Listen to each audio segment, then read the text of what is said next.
مستمعين الكرام، ننقل لكم السلام عليكم ورحمة الله وبركاته। সমস্ত প্রশংসা একমাত্র আল্লাহর জন্য, যিনি সমস্ত নিয়ামতের দাতা এবং দয়া, উদারতা ও দানশীলতার অধিকারী। তার বান্দাদের মধ্য থেকে তিনি যাকে ইচ্ছে অনুগ্রহ করে তাকে কল্যাণের উৎস বানিয়ে দেন এবং সৃষ্টির উপকারে তার হাতকে প্রসারিত করেন। আমি সাক্ষ্য দিচ্ছি যে আল্লাহ ব্যতীত সত্য কোনো ইলাহ নেই, তিনি এক, তার কোনো শরীক নেই। আরো সাক্ষ্য দিচ্ছি যে মুহাম্মদ তার বান্দা ও রাসূল, যাকে তিনি এভাবে বর্ণনা করেছেন, অবশ্যই তোমাদের নিকট তোমাদের মধ্য হতেই একজন রাসূল এসেছেন। তোমাদের যে দুঃখ কষ্ট হয়ে থাকে তা তার জন্য বড়ই বেদনাদায়ক। তিনি তোমাদের মঙ্গলকামী, মুমিনদের প্রতি তিনি করুণাশীল ও অতি দয়ালু। অতঃপর আমি নিজেকে ও আপনাদেরকে আল্লাহর তাকওয়া অবলম্বনের ওসিয়ত করছি। হে মুসলমানগণ, নবুয়তের পথ নির্দেশ ও রিসালাতের আলো যা জীবনকে মূল্যবান করে, মুসলিমের মর্যাদা ও লক্ষ্য প্রতিষ্ঠা করে এবং মুসলিমকে তার সমাজের সাথে সংযুক্ত করে ও তাকে সক্রিয় সদস্য হিসেবে গড়ে তোলে, তার অন্যতম হল রাসূলুল্লাহ সাল্লাল্লাহু আলাইহি ওয়াসাল্লাম এর এই বাণী। আল্লাহর কাছে মানুষের মধ্যে সবচেয়ে প্রিয় ব্যক্তি সে যে মানুষের জন্য সবচেয়ে উপকারী।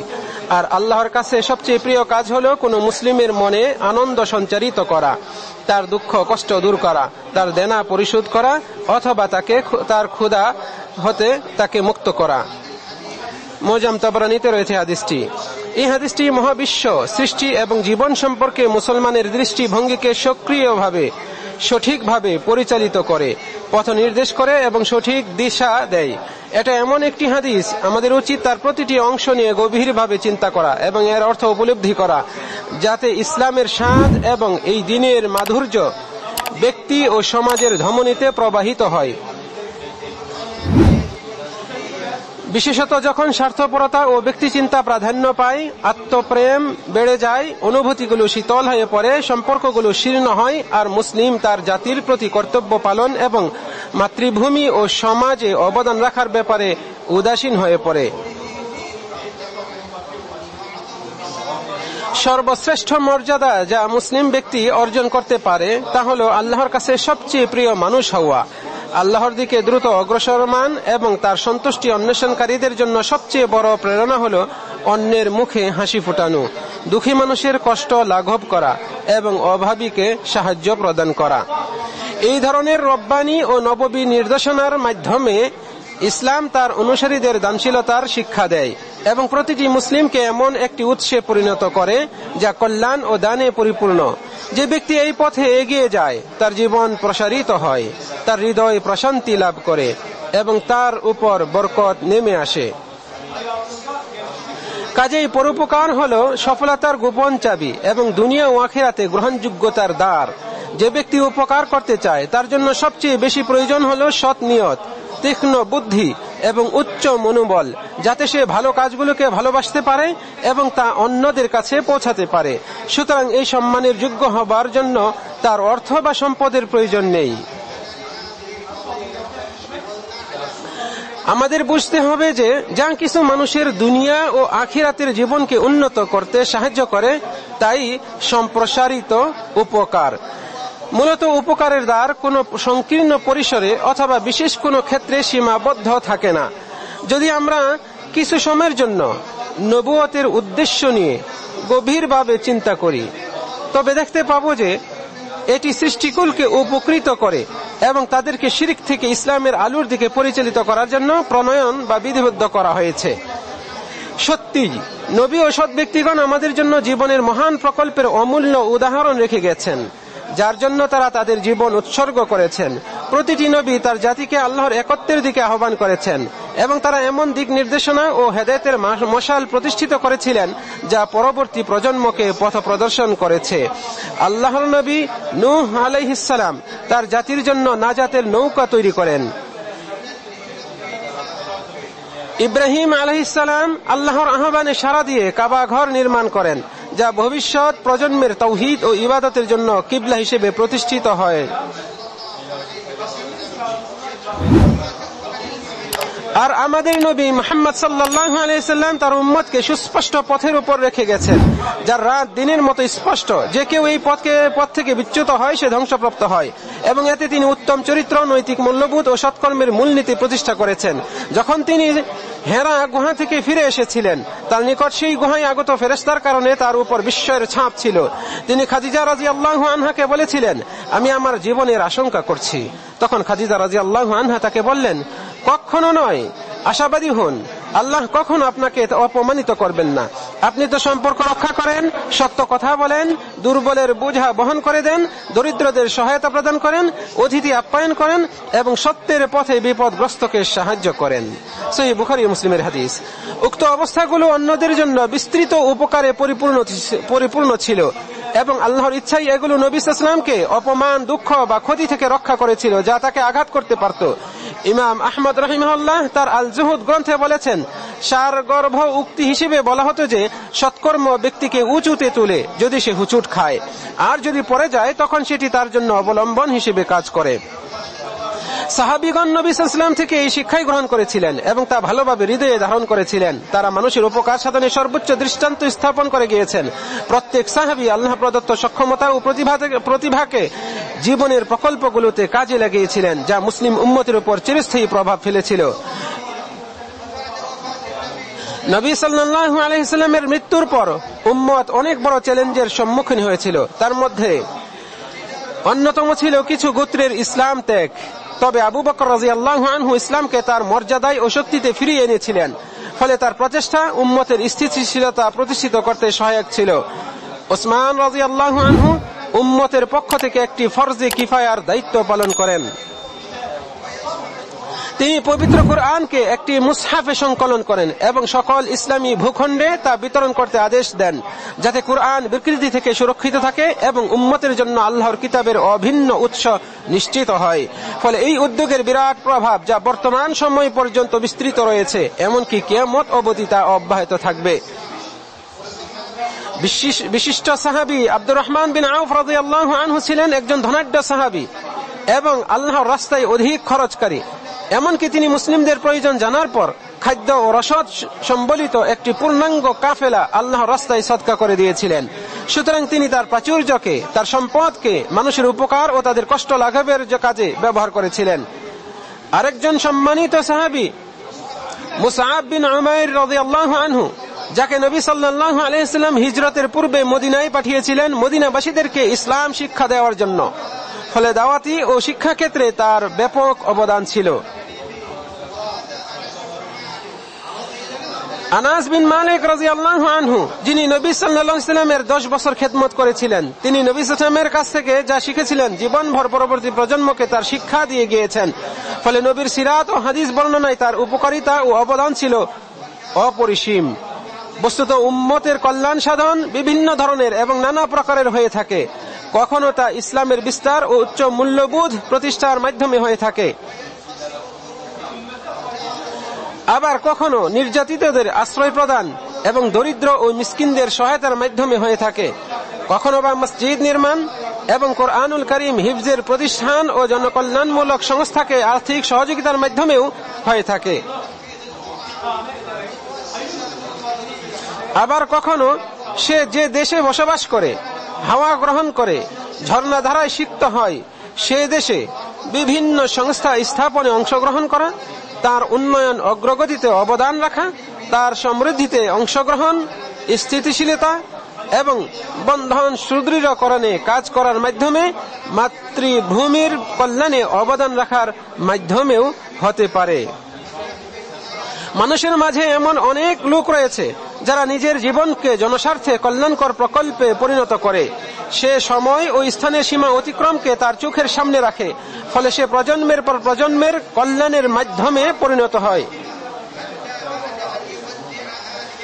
এমনকি এই দুনিয়া থেকে বিদায় নেওয়ার পরও এরাই হলো উচ্চ মনোবল ও অসীম বাসনার অধিকারী, যারা তাদের জীবনকে একটি মহান প্রকল্প ও উচ্চ লক্ষ্যের জন্য ব্যয় করে, তাদের নিজেদের জীবনকে পূর্ণ করে এবং তাদের পরবর্তী প্রজন্মের জীবনকেও পূর্ণতা দান করে। ফলে মানুষেরা তার মাধ্যমে বিভিন্ন ধরনের কল্যাণ লাভ করে।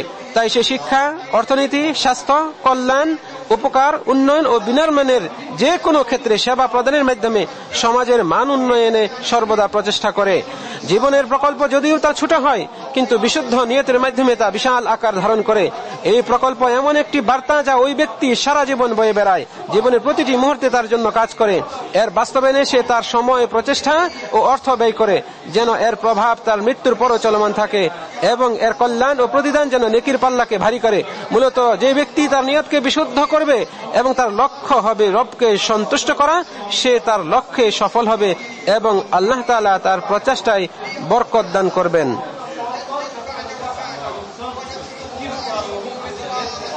জীবনের প্রকল্পের ফলাফল আসতে অনেক সময় কয়েক বছর লেগেও যেতে পারে, কিন্তু উচ্চাভিলাষী ব্যক্তিদের কোনো প্রতিবন্ধকতা টলাতে পারে না, বরং তারা শিক্ষা গ্রহণ করে সামনের দিকে এগিয়ে চলে, তারা আল্লাহ তাআলার এই বাণীর প্রতি লক্ষ্য রেখে।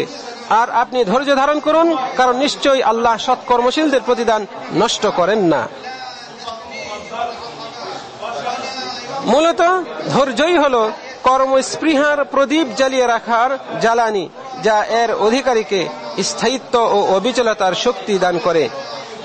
বস্তুত আল্লাহর নিকট সবচেয়ে প্রিয় আমল হলো যা নিয়মিত আদায় করা হয়, যদিও তা পরিমাপে অল্প হয়।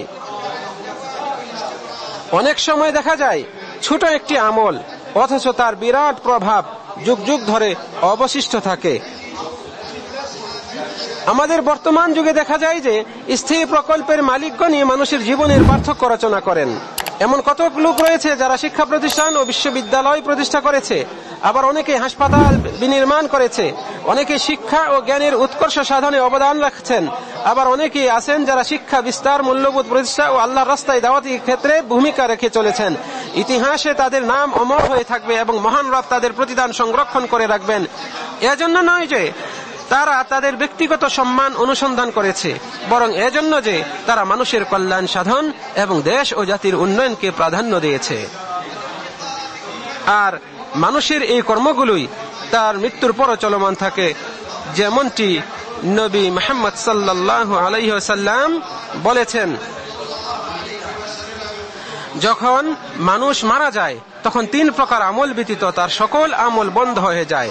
সাদকায়ে জারিয়া, এমন ইলম যার দ্বারা উপকার সাধিত হয়, অথবা নেককার সন্তান যে তার জন্য দোয়া করে।